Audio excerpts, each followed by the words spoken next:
Hey guys, welcome back to the Curly Reader. My name's Amanda, and today I want to share with you the 10 middle grade books that I'm most looking forward to coming out in the first 3 months of 2023.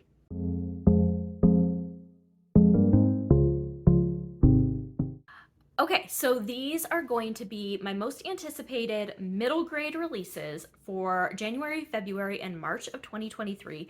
I put up a video that had my adult and YA most anticipated releases earlier this week, and so I will link that down below so you can go check that out if you have not seen it yet. But I have 10 books to share with you today, so let's just get into it. The first book, oh, I also forgot to mention, these will be in release date order, so there's that as well. The first book that I want to talk about comes out on January 3rd, and that is The Librarian of Auschwitz, the graphic novel. So this is a graphic novel adaptation of the book The Librarian of Auschwitz. This is by Antonio Iturbe, and this is a story about a child in Auschwitz who has something to do with books. I'm not exactly sure, but I've heard amazing things about The Librarian of Auschwitz, and so I'm always down for a graphic novel adaptation of a beloved book, and so I definitely plan on checking this one out. All right. The next book I want to share with you, I have actually already read. I had a NetGalley arc of this, and that is The Lost Year. This is by Catherine Marsh, and this comes out on January 17th. This is a story that is partially historical fiction. It takes place during 2020, but then also in the past, in the 1930s, and it takes place in Ukraine and covers the Ukrainian famine, which I had no knowledge of before reading this book, and so I think that it's a very interesting book. I loved it when I read it, and so I am so excited for others to be able to read it as well. Like I said, it takes place during 2020, so during COVID time, and then also this flashbacks to the past, and it follows 3 different kids' points of view. It's so smart, it's so well done, and I am just, like I said, I'm excited for everybody else to get a chance to read it. It's phenomenal. All right, on February 21st, Lasagna Means I Love You by Kate O'Shaughnessy comes out. So this is a book about foster care, and it follows Mo, who is in the foster system and ends up finding a family cookbook and starts making some of the recipes in the family cookbook, and then starts searching out other people's family recipes. She creates a website surrounding family recipes and is kind of searching for some of her family and the recipes that go with them. And so it sounds like such a unique foodie type kids book, and I am excited to check that out. I've read Kate O'Shaughnessy in the past and enjoyed her. Her previous book that I read was not my favorite, but it was good, and I am excited to see what she does with this concept. And so yeah, I'm excited for that one. All right, next is Izzy at the End of the World. This is by K.A. Reynolds, and this comes out on February 21st as well. This says The Last Kids on Earth meets Margaret Peterson Haddix, which to me sounds fantastic. It is about a 14-year-old autistic girl surviving the end of the world who has to team up with her lovable dog to uncover the hidden truth behind her family and the rest of humanity's disappearance. And that's really all I knew.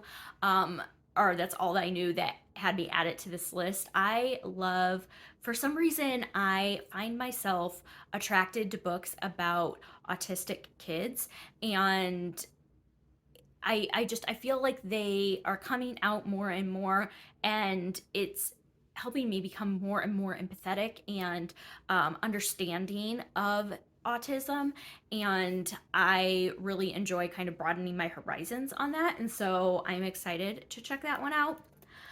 All right, next is The Town with No Mirrors. This also comes out on February 21st. This is by Christina Collins, and this is kind of like a cultish book. It sounds like a cultish book. It says that Zaylee has never seen her own face.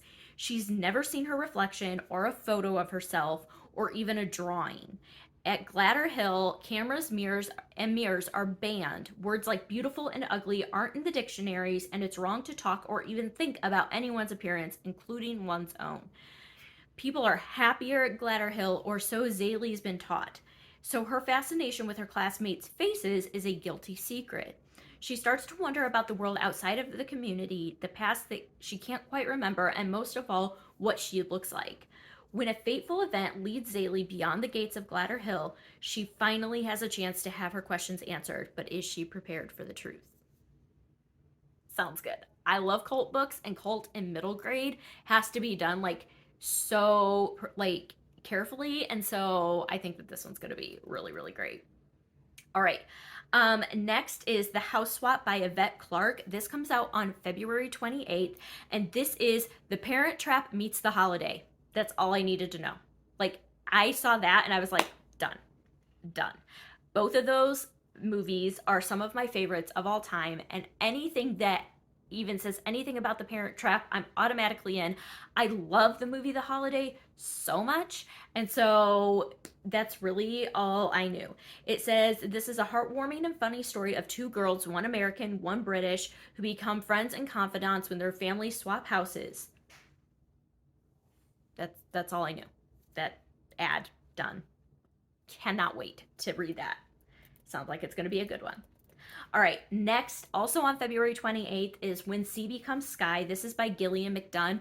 I have read Caterpillar Summer by Gillian McDunn and really, really enjoyed it. And so I'm looking forward to reading something else by her. And it says that this paints a stunning portrait of the bond of siblings and the love will always carry with us. So Caterpillar Summer, the previous book that I read by this author, was also about siblings and sibling bonds. And I love that in middle grade. I think that's so important to develop those bonds between siblings, especially at the middle grade age. And so I loved reading about that. This one says Bex and Davy's summer in the salt marsh is different this year thanks to the record-breaking drought. Even the fish seem listless, and each day the water level lowers further. When they discover a mysterious underwater statue, they're thrilled at the chance to solve the puzzle of its origin. But when they learn of a development plan that will destroy their beloved marsh, they need to act quickly. So it's about them coming together to save this marsh. And I love Gillian McDunn's writing. So that one had to go on the list. All right, next is another well-beloved author, and I am so excited. It's a historical fiction author of middle grade. She is very prolific, and this time she's tackling the Titanic. This is Iceberg by Jennifer A. Nielsen, and it is a historical fiction about the Titanic. It's about a young girl who stows away on board the Titanic, and as she explores, attempting to find answers to her many questions, suddenly she finds herself caught up in the desperate struggle to survive after it strikes the iceberg.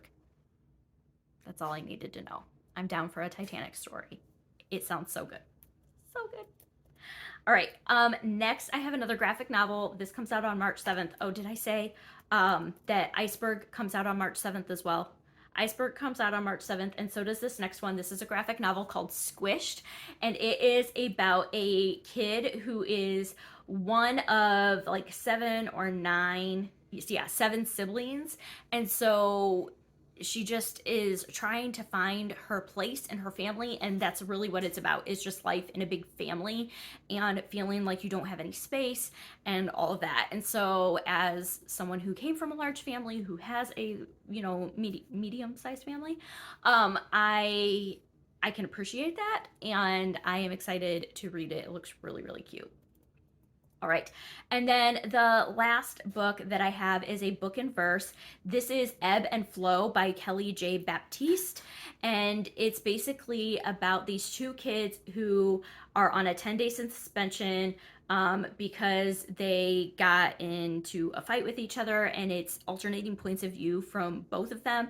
One of them's name is Ebb, one of them is Flow, and it's basically they're fighting and neither one thinks they're wrong. And so I'm excited to see what Kelly J. Baptiste does with that in a book in verse format, with this kind of going back and forth. I think that'll be really, really interesting. And that comes out on March 14th. So those are the 10 books middle grade books that I am the most excited about that are coming out in the first 3 months of 2023.